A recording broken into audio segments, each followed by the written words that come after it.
touring areas devastated by wildfires after visiting a North Carolina neighborhood destroyed by Hurricane Helene, where he blasted FEMA's response and suggested closing down the agency. Here's Peter Alexander. President Trump today touring damage and hearing from displaced residents in parts of North Carolina ravaged by Hurricane Helene 4 months ago. I totally feel like that we have been forgotten. The president, alongside the First Lady, again complaining that FEMA's response has been too slow. Unfortunately, our government failed you, but it wasn't the Trump government. It was a government run by Biden. And floating a potentially dramatic move, eliminating FEMA entirely. I think, frankly, FEMA's not good. FEMA's turned out to be a disaster. I think we're going to recommend that FEMA go away. Instead, proposing the White House send disaster relief directly to states and give governors more control. But a president does not have the power to shut down FEMA and would need Congress to give him the authority to remake or get rid of any agency. FEMA's defenders argue the federal government supports states and has a breadth of expertise and resources to respond that most states do not have.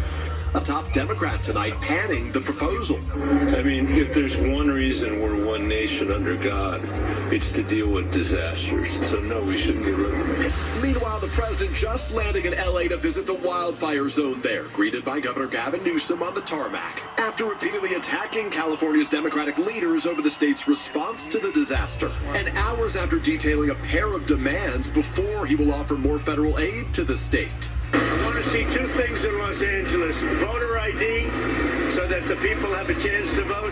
And I want to see the water be released and come down into Los Angeles and throughout the state. Newsom's office says other states don't require voter ID, and California pumps as much water now as it could under Trump's first-term policies, writing, conditioning aid for American citizens is wrong. All of it with a final Senate confirmation vote expected tonight on Pentagon pick Pete Hegseth. Earlier, an NBC News review of records from Hegseth's divorce from his second wife, Samantha, includes a court-ordered agreement precluding either of them from saying anything publicly that would disparage the other. Since her ex-husband's nomination, Samantha has commented publicly about him only once, in response to a request from NBC News for comment on an affidavit by his former sister-in-law, Danielle Hegseth. Samantha told NBC News, "There was no physical abuse in my marriage."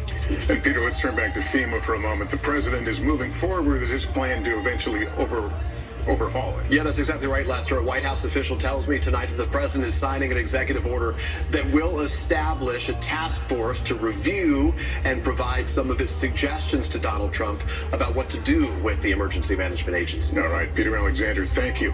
Also tonight, bird flu is surging, hitting poultry farms hard and sending egg prices soaring, just as the Trump administration cuts off public communication from the CDC and other federal health agencies. There's Maggie Vespa.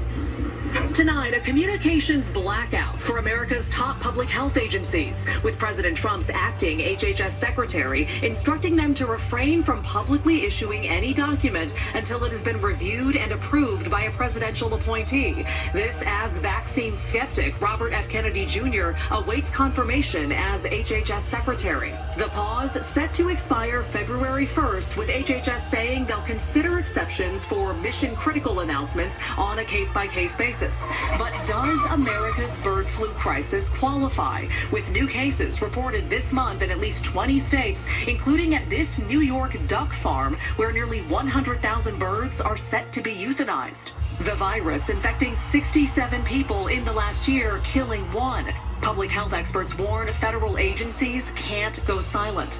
You fear even a brief or temporary pause could have consequences amid this outbreak. Yes, I do, because there are cases that are accumulating now. There was just guidance updates a couple of days before the Biden administration left office. Bird flu jumping to other species, including dairy cows. The outgoing Biden administration mandating testing of America's milk supply. There's absolutely no eggs whatsoever. This as egg shortages mount and prices soar, up 65% in the last year. Indiana egg farmer Sam Krause has spent millions installing shower and truck washing stations. We want, as farmers, just to focus on taking good care of our flocks, and then when we're living with this threat. Chicago area wildlife officials warning the public to avoid sick or dead birds after euthanizing dozens in recent months. This disease has almost 100% mortality rate in the animals that we are seeing. And so really our options are euthanize what we can, because human health is going to be the utmost priority. Maggie Vespa, NBC News.